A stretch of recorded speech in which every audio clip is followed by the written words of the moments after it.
जय सिया राम। सर्वस्वरूपे सर्वेशे सर्वशक्ति समन्विते भय भयस्त्राहिनो देवी दुर्गे देवी नमस्तुते। 2 अप्रैल से नवरात्रि की शुरुआत हो रही है और पूरे 9 दिनों तक भगवती की आराधना होगी। आप में से बहुत सारे भक्तों की जिज्ञासा है, ये प्रश्न है कि किस प्रकार से भगवती की आराधना की जाए। खास करके ऐसे लोगों के लिए जिन्हें पंडित जी उपलब्ध नहीं हो पाते, वो कैसे कलश स्थापना करें, शुभ मुहूर्त क्या है, इस तरह की तमाम बातों की जानकारी आप चाहते हैं।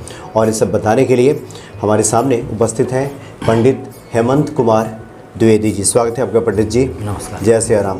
पंडित जी, कल तो भगवती की आराधना का पर्व की शुरुआत हो रही है 2 अप्रैल से। सबसे पहले तो आप बताइए कि शुभ मुहूर्त क्या है और उसके बाद जो भक्त अपने घर में कलश स्थापना करना चाहते हैं वो किस प्रकार से करें, सामग्री क्या होगी। नमस्कार, जय माता दी और नव वर्ष की हार्दिक शुभकामनाएं। हिंदुओं का नव वर्ष कल से प्रारंभ हो रहा है। जी जी। जनवरी में जो है कि विदेशियों का नव वर्ष होता है और हिंदुओं का संवत्सर जो है कि 2080 में प्रवेश कर रहा है। ठीक है ना। अभी इंग्लिश में 2022 ही चल रहा है, अब 2080 में हम लोग प्रवेश करेंगे। यानी जो विक्रम संवत है, हाँ, ये 57 साल आगे है। हाँ, अंग्रेजी तिथि के अनुसार 57 साल हमारा जो विक्रम संवत है वो आगे रहता है। तो हमारा जो भी है सब माता जी के पूजन से आरंभ होता है। कहा गया कि कुपुत्रो जायेत क्वचिदपि कुमाता न भवति। पुत्र कुपुत्र हो सकता है लेकिन माता कुमाता नहीं होती है। तो माँ के लिए सबसे बड़ा भाव ही प्रमुख है। और कल जो है कि सुबह 12 बजे तक ही 11:57 तक ही एकम तिथि है। अच्छा। तो वैसे तो ब्रह्म मुहूर्त माना जाए तो 4:30 बजे से लेकर के और 6:30 बजे तक का एक ब्रह्म मुहूर्त है। इसमें भी भक्तजन अपना कलश स्थापन कर सकते हैं।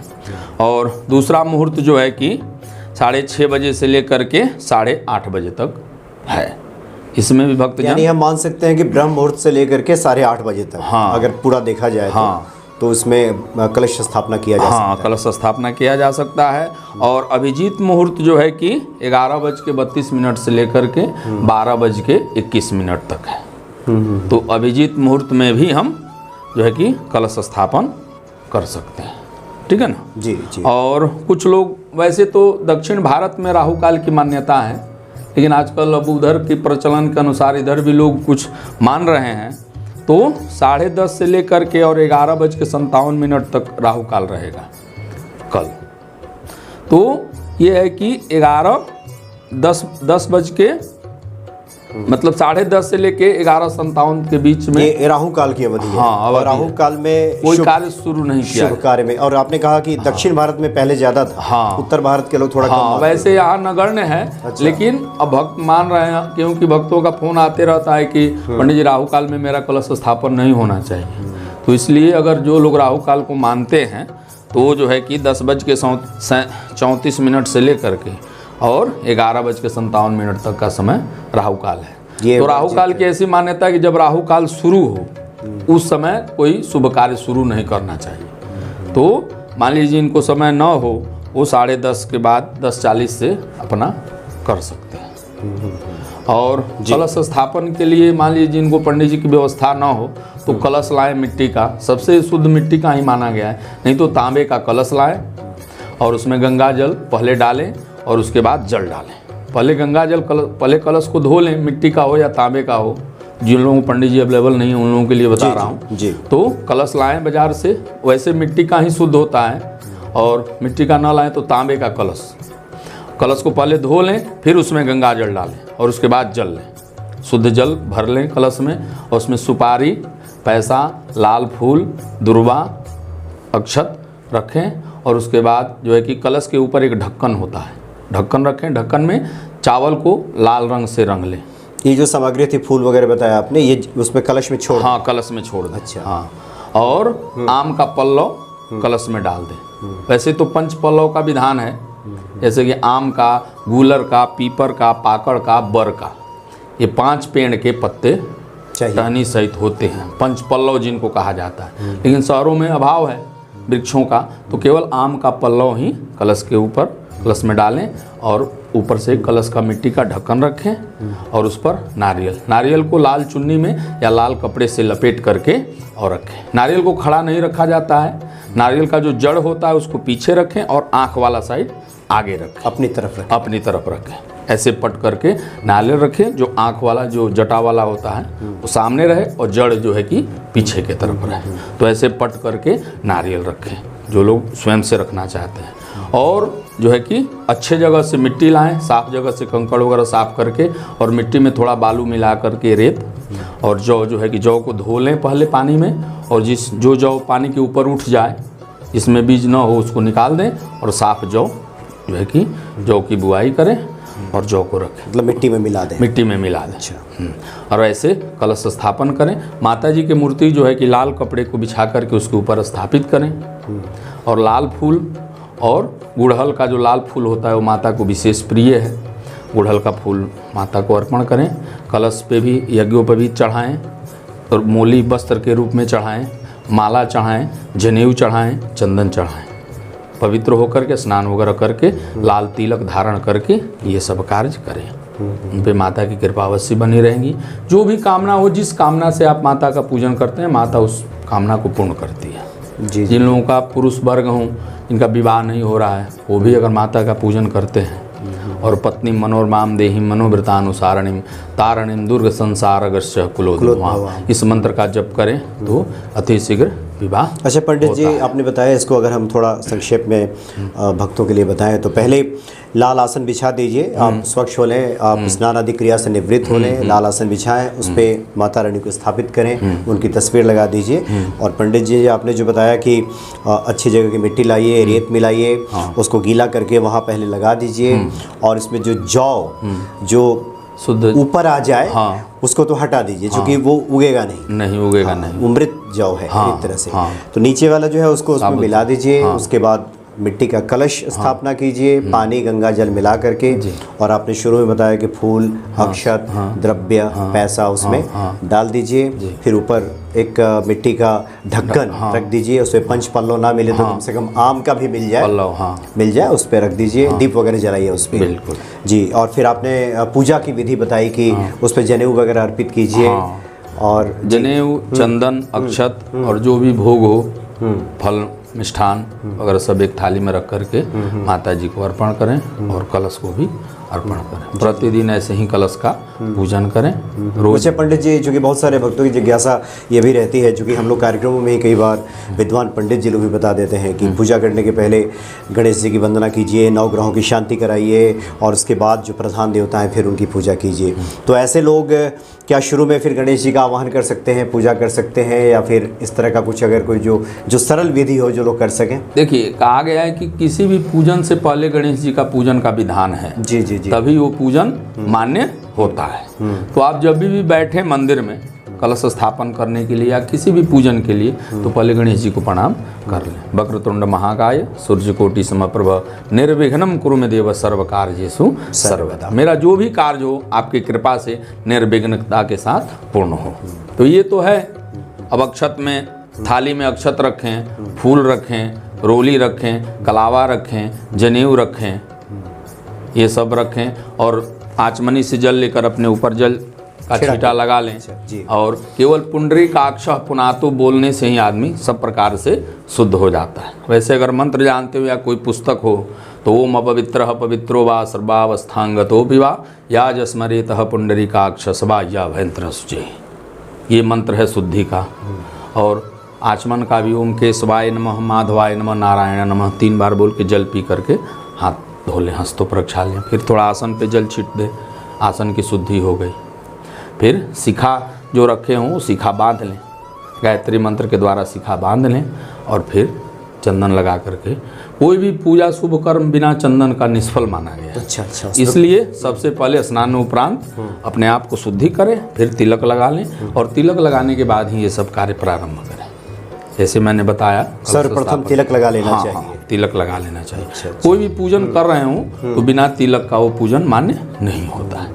तिलक की बहुत बड़ी महिमा है, इसलिए किसी भी पूजन में तिलक का बहुत बड़ा महत्व है। तिलक अवश्य ही लगाएं। तो बहुत महत्वपूर्ण बात आपने बताई, क्योंकि आमतौर पे भक्त पूजा कर लेते हैं। हाँ। तिलक नहीं लगाते कई बार, या बाद में लगाते हैं कई बार, हमने देखा है। नहीं, तिलक लगा के ही कोई भी पूजा करनी चाहिए। जी जी। अपने को तिलक लगाने के बावजूद ही अलग से अपने तिलक हाथ में लेकर के लगा लें। और नहीं तो अगर तिलक लगा लिए हैं फिर भी भगवान को तिलक लगा लिए, बच गया, वो भी लेके थोड़ा सा प्रसाद जी। में अपने तिलक। अच्छा पंडित जी, बहुत सारे भक्तों की भी जिज्ञासा रहती है कि 9 दिनों तक माता के जब हम पाठ करेंगे, आराधना करेंगे, कई बार भक्ति जानना चाहते हैं कि क्या संकल्प लेकर के हमें शुरू करना चाहिए? बिना संकल्प के किया गया पाठ या पूजा क्या फलित नहीं होता? संकल्प लें तो किस भांति लें? देखिए, जो आपके मन में कामना है वो भगवान अवश्य ही जानते हैं, माता हो या कोई भी देवी देवता हो। लेकिन कहा गया है कि एक संकल्प ले लेने से निष्ठापूर्वक कार्य संपन्न होता है। तो अगर आप चाह रहे हैं कि किसी कामना से आप माता का रखें हैं कि माता जी को मैं इस बार पूजन कर रहा हूँ, मेरा ये कार्य सफल हो जाए, तो हाथ में जल, अक्षत, पुष्प लेकर के जो तिथि है, तिथि और दिन और अपना नाम गोत्र उच्चारण करके और संकल्प बोल दे कि हे माता जी, मैं अपने विवाह के कामना से या मैं अपनी पुत्री के विवाह के कामना से आपका कलश स्थापन की हूँ, इस कामना से मैं आपका पूजन कर, जो भी कामना हो, हाँ, जो भी कामना हो माँ के सामने आप सुना करके उस अक्षत फूल को माँ के सामने अर्पण कर सकते हैं। ये संकल्प हो गया। ये संकल्प प्रथम दिन ही लेना चाहिए। हाँ, प्रथम दिन रोज की आवश्यकता नहीं है। और रोज भी अगर चाहें तो जो किताब में लिखा हुआ है उसके अनुसार ले सकते हैं। लेकिन अगर प्रथम दिन भी ले लिए तो जब भी वो पाठ करें, पूजन करें, तो बोल दें कि पूर्व संकल्पित। हाँ, जो पहले हमने संकल्प लिया है। जो हमने पहले अपना संकल्प लिया था उसी के अनुसार। अब मान लीजिए कि पाठ तो 13 अध्याय है, सब लोग नहीं कर पाते हैं, तो कहा गया केवल सिद्ध कुंजिका स्त्रोत का भी पाठ कर लेने से 13 अध्याय पाठ का फल मिल जाता है। तो जिसको समय न हो वो देवी का सिद्ध कुंजिका स्त्रोत का भी पाठ प्रतिदिन करे तो उसको फल मिलता है। अच्छा पंडित जी, या प्रतिदिन कुछ लोग कील, कवच, अर्गला, हाँ, ये 3 पाठ करते हैं। हाँ, तो ये अंग माना गया है, ठीक है ना। तो इसका भी पाठ सही है। अगर रोज कील, कवच, अर्गला का पाठ करते हैं, इतना भी बहुत है। कीलक और एक बार में 13 पाठ का अगर कोई ना कर सके, बहुत सारे लोग का प्रश्न होता है कि क्या हम इन 13 पाठों को 9 दिनों में पूरा करें? ऐसा 7 दिन में विधान है। अच्छा, ठीक है ना। मध्यम चरित्र, प्रथम चरित्र, मध्यम चरित्र और लास्ट वाले चरित्र का विधान है कि 7 दिन में ये 13 पाठ कर लेना चाहिए। ठीक है ना। 7 दिन के अंदर में ये 13 पाठ का विधान है। आप 7 दिन के अंदर में ये 13 पाठ कर सकते हैं। वैसे 9 दिन में भी कर सकते हैं, लेकिन 7 दिन तक, क्योंकि सप्तमी के बाद दुर्गा जी का आँख खुल जाता है और सप्तमी, अष्टमी, नवमी ये बहुत बड़ा पूजा का विधान है। तो इस दिन पूजा बहुत सब होती है। तो जो साधक हैं वो 7 दिन में पाठ पूरा कर लें 13 अध्याय तो अच्छा है। जी जी जी। वैसे जो भक्त हैं वो अपने सुविधा के अनुसार कर सकते हैं, लेकिन अगर 7 दिन में 13 अध्याय पूरा कर लिया जाए तो अच्छा है, अच्छा रहेगा। और कील, कवच, अर्गला का पाठ प्रतिदिन करना चाहिए। और नहीं तो अगर सिद्ध कुंजिका स्त्रोत का भी पाठ अगर कर लेते हैं तो वो भी पाठ के बराबर ही फल माना गया है। अच्छा पंडित जी, चूँकि पिछले 20-30 सालों में, 40 सालों में देखा गया कि स्कूलों में, कॉलेजों में संस्कृत को थोड़ी इतनी प्रमुखता नहीं दी गई। तो अब की जो पीढ़ी एक तैयार होकर के आई, जो लोग हैं, खुद लोगों का भी कहना होता है कि हम लोग संस्कृत थोड़ा मुश्किल हो जाता है पढ़ना, उसका संधि विच्छेद करके पढ़ना, गलत उच्चारण हो जाता है। तो क्या वो लोग हिंदी में पाठ कर सकते हैं? बिल्कुल बिल्कुल। कहा गया है कि माता को सब भाषा आता है। जब बच्चा छोटा होता है तोतली भाषा बोलता है तो माता को मालूम हो जाता है। उसी तरह माता आपकी भावनाओं को पहचान रही है। जिस भाषा में आप जानते हैं उस भाषा में पाठ करें। ऐसा नहीं है कि आप संस्कृत में ही पाठ करें। संस्कृत देववाणी है, सबसे बड़ी भाषा है, इसका महत्व है। विद्वान लोग इसका महत्व जानते हैं कि जो बच्चे आजकल की पीढ़ियाँ पढ़ी नहीं हुई है तो हिंदी में ही पाठ करें, सर्वोत्तम रहेगा। क्योंकि वो क्या कह रहे हैं, क्या पढ़ रहे हैं, हाँ, उनको भी समझ में आए। तो कहा गया है कि जो आप बोल रहे हैं वो उसे आपको समझ में आना भी चाहिए कि हम क्या कह रहे हैं माता के सामने। तो हिंदी और संस्कृत से यहाँ कोई लेना देना नहीं है। आप जिस भाषा को जानती हैं उस भाषा में आप विनय सुना सकती हैं माता को, और माता आपके कार्य को अवश्य सिद्ध करती हैं। कहा गया है कि माता के पूजन करने वाला भक्त कभी दलिद्र नहीं होता है, माता की कृपा बनी रहती है। कुपुत्रो जाए तो क्वचिदपि कुमाता न भवति। पुत्र कुपुत्र हो सकता है लेकिन माता कुमाता कभी नहीं होती है। और माता सब पे दया करती हैं, कैसा भी भक्त हो उनका, सब पे माता दया करती हैं। माता किसी पे कुपित नहीं होती है। ये जान के लोग माता के शरण में आए और माता का पूजन करें। माता जो है कि सब प्रकार से रक्षा करती हैं। विद्या, बुद्धि, धन, शक्ति सब माता के पास है और सब माता का स्वरूप ही है। दुर्गा देवी का ही स्वरूप लक्ष्मी का है, काली का है, सरस्वती का है। तो माँ सब प्रकार से भक्तों का कल्याण करती हैं। इसलिए जिसको जो भी आए, जैसे भी एक ओम ऐम ह्रीम क्लीम चामुंडाई बीचे भी मंत्र एक बोल दिया, वो भी उसके लिए गुरु के समान हो गया और माता उस पर प्रसन्न हो जाती हैं। जो आपकी भाषा आती हो उस भाषा से माँ को आप मना सकते हैं। अच्छा पंडित जी, माता को भोग लगाने की बातें भी आती हैं।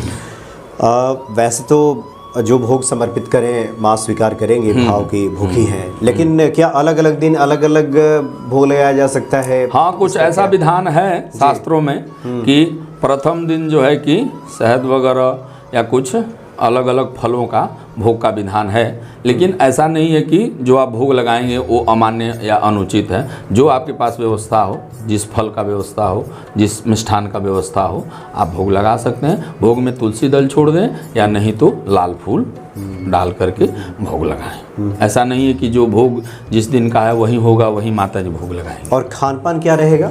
कोई खान पान में शुद्धता, लहसुन प्याज वगैरह नहीं नवरात्रों में ग्रहण करना चाहिए। और जो व्रती हैं उनके लिए तो बिल्कुल निषिद्ध है। जो व्रत नहीं रखते हैं वो भी अगर छौर कर्म न कराएं और लहसुन प्याज का भक्षण न करें, तामसी चीज़ों का भक्षण न करें 9 दिन तक, तो उन्हें भी माता के व्रत का फल मिलेगा। पूर्ण नहीं मिलेगा लेकिन मिलेगा ही और माँ की कृपा बनी रहेगी। शुद्ध सात्विक। कुछ लोग फलाहार करते हैं, कुछ लोग तो प्रथम और अष्टमी 2 दिन फलाहार करते हैं, कुछ दिन लगातार फलाहार करते हैं। कुछ लोगों का ये भी प्रश्न होता है कि क्या हम फलाहार नहीं करेंगे तो क्या पूजा, खास करके जो हमारे विदेशों में रहने वाले जो भक्त हैं? देखिए, खाने पीने का जो सिस्टम है वो अपने मन पे ही निर्भर करता है। ठीक है ना। अगर कहा गया है कि भोजन से आलस बढ़ता है, तामस। अब आप भोजन भर पेट कर लें तो चाहे पूजा करने बैठे तो नींद आने लगी। तो इसीलिए पूजा पाठी भक्तों के लिए भोजन जो है कि निषिद्ध बताया गया है। फल का आहार लेने से आदमी के अंदर आलस नहीं आता है। अन्न जैसे ही ग्रहण करेंगे या तली भुनी चीज़ जैसे ही ग्रहण करेंगे, शरीर में वजन बढ़ जाएगा भोजन का और शरीर उस पर अपना काम शुरू कर देगा, तो आलस से आना ही है। तो इसलिए व्रतों में खास करके उपवास इसीलिए माना गया है कि व्रत के दिन आदमी को सोना नहीं चाहिए। दिन में रात्रि रात्रि में जितना माता का पूजन कर सकें, कम से कम सोएं, ये व्रत का नियम है। और व्रत में दिन में न सोएं, शुद्ध रहें, आलस प्रमाद का त्याग करें। अब ये नहीं कि हम व्रत रखे हैं तो सो रहे हैं, तो दिन में वैसे भी मनुष्य को नहीं सोना चाहिए। दिन जगने के लिए ही बनाया गया है और रात सोने के लिए। तो आजकल के मनुष्यों में है कि रात में जगेंगे, दिन में सोएंगे। ऐसी नौकरियां हो गई हैं, ऐसी सब व्यवस्थाएं हो गई हैं। तो व्रत में ये नियम बनाया गया है कि दिन में जो है कि आलस न रहे, इसलिए फलाहार करें या सूक्ष्म कुछ अन्न, साबुदाना हो गया, हाँ, अल्पाहार करें। ठीक है ना। और जिनको माता शक्ति दी है वो लोग उपवास भी रखें। कितने लोग केवल एक लौंग का पानी पी करके 9 दिन तक काट देते हैं, तो उनका वैसा शरीर है। आजकल महामारी, हर तरह की बीमारी से सभी लोग किसी न किसी तरह जूझ रहे हैं। तो इसलिए जो आत्म अंदर से मजबूत हों वही लोग व्रत रखें या फलाहार रखें। एक समय सात्विक भोजन करें बिना लहसुन प्याज का, और माता जी का प्रतिदिन सुबह शाम पूजन करें। दीप अवश्य जलाएं, घी का दीपक जलाएं और माता के समक्ष जो भी अपनी समस्याएं हैं, विनती हैं, सुनाएंगे तो माता अवश्य सुनेंगी। सुबह शाम पूजन करें। हाँ। और एक और जिज्ञासा है लोगों की, अष्टमी को खास करके कन्या पूजन के बारे में कुछ बता दीजिए, और नवमी को जो उद्यापन होगा, जो समापन होगा, उसके लिए कैसे भक्त? देखिए, अष्टमी जो लोग अष्टमी पूजते हैं वो लोग अष्टमी के दिन जो है कि कन्या का पूजन करें। और देखिए, शास्त्र में बहुत सब मान्यताएं विधान है। कहा गया है कि अष्टमी को जो है कि कन्या पूजन करें और नवमी को मतलब पुआ पकवान बनाएं।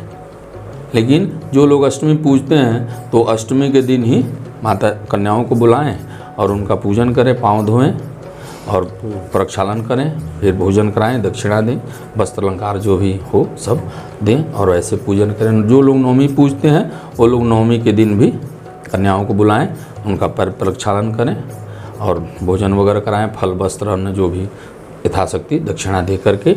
और कन्याओं का उम्र 9 वर्ष हो, ज़्यादा से ज़्यादा 11 वर्ष की कन्याएं हों।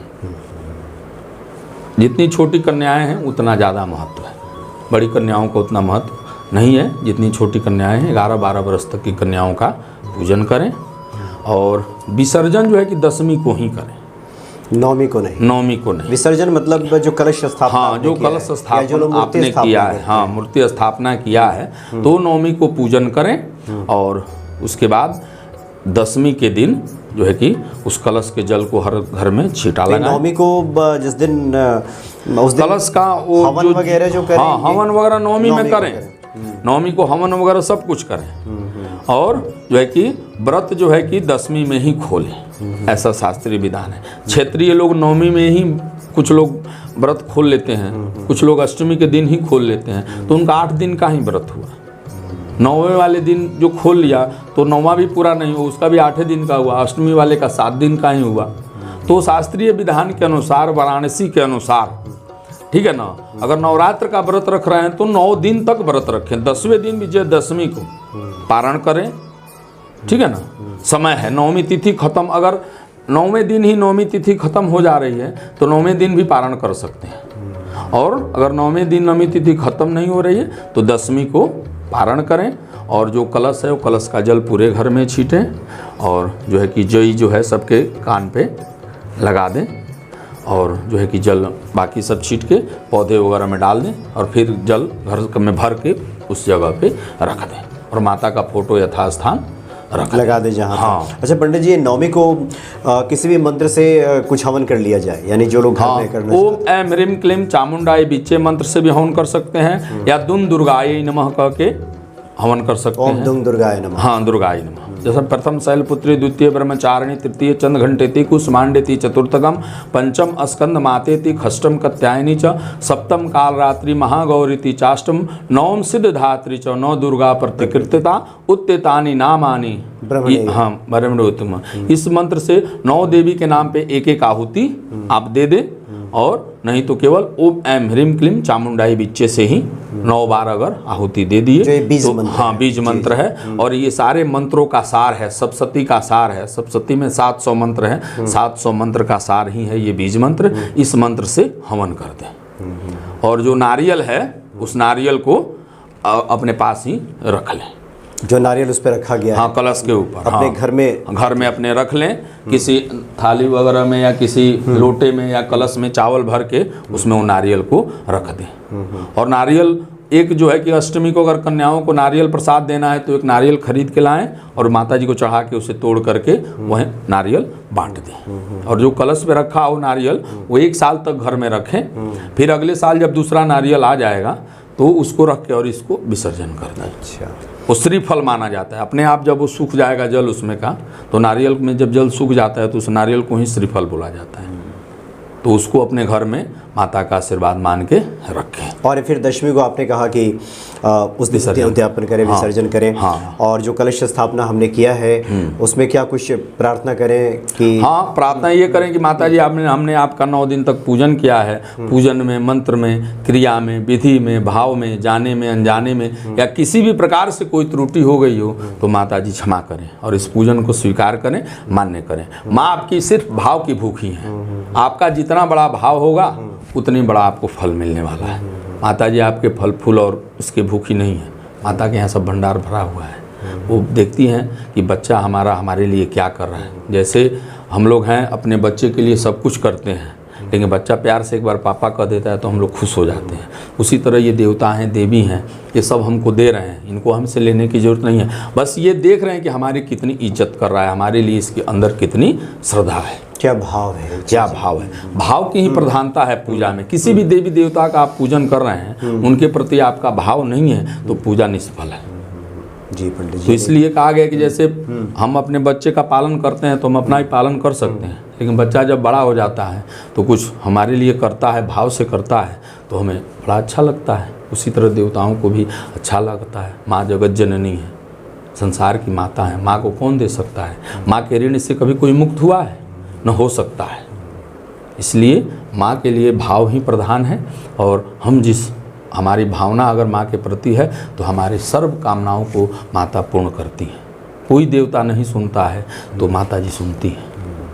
माता में इतनी शक्ति। पंडित जी, आखिर में हम चाहेंगे कि माँ के आराधना में कोई अगर आपको मंत्र याद आ रहा हो, ध्यान में आ रहा हो, स्मरण में, देखिए, सर्व मंगल मांगल्ये शिवे सर्वार्थ साधिके शरण्ये त्र्यंबके गौरी नारायणी नमस्तुते। सर्व प्रकार से कल्याणकाली वाला मंत्र है ये। जिनका प्रमोशन न हो रहा हो वो इस मंत्र का जाप कर सकते हैं। जिसका कोई भी कार्य हो, ये सर्व प्रकार से कल्याणकारी मंत्र है। सर्व मंगल मांगल्ये शिवे सर्वार्थ साधिके शरण्ये त्र्यंबके गौरी नारायणी नमस्तुते। जी जी।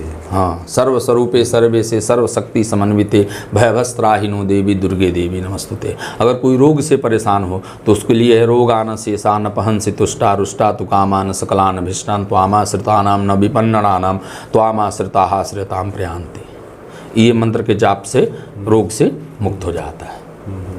जी जी। सर्वाबाधा प्रसन्नम त्रिलेखिलेश्वरियो मयो तो आकार जस्मद्वैरी विनाशनम। शत्रुओं के नाश के लिए ये मंत्र है।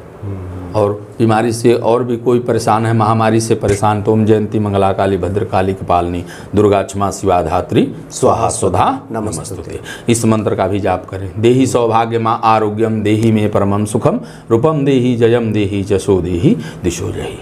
इस मंत्र का जाप करने से जो अभाग्य हैं, जिनका काम सिद्ध नहीं होता है, वो अगर इस मंत्र का जाप करें तो उनका भाग्य उदय होगा, उनका भाग्य बन जाएगा। बहुत से कल्याणकारी मंत्र हैं जो सप्तशती में हैं, उसका अगर जप किया जाए 11 बार, 21 बार, 108 बार, तो उनका कल्याण होना ही होना है। केवल जय माता दी कहा जाए तो भी सारे वेदों का सार है जय माता दी में। तो केवल आप बैठ करके जय माता दी का ही जप कर लें, ताली बजा करके, इससे भी आपका कल्याण हो जाएगा। पहले ही कह दिया कि कुपुत्रो जाए तक क्वचिदपि कुमाता न भवति। जी जी जी। तो बहुत अच्छी जानकारी आपने पंडित जी दी है। और वैसे भी दुर्गा सप्तशती में तो माता के बारे में लिखा भी है कि गुह्याति गुह्य गोपित्रित्वम गृहानास्मत्कृतम जपम और सिद्धि भवतु मे देवी त्वत्प्रसादात् सुरेश्वरी। आपकी कृपा से मुझे सिद्धि की प्राप्ति हो। गोपनीय से गोपनीय वस्तु की रक्षा करने वाली है। तो आपसे क्या कहना है और आपसे क्या छुपा है? सिद्धि देने वाली नवम सिद्धिदात्री च। और हनुमान चालीसा में इस बात का जिक्र है कि जो ये पढ़े हनुमान चालीसा होए सिद्धि साखी गौरी सा। बहुत बहुत धन्यवाद पंडित जी आपका। जय सिया राम। जय माता दी। जय माँ सबका कल्याण करें। और इस कामना से हमने भक्तों के लिए जो भी उपाय बताए गए हैं उसका अनुसरण करें। इससे माता की कृपा अवश्य बनी रहेगी और सब भक्तों पे माता का आशीर्वाद भी बना रहेगा। जय माता दी। जय माता दी।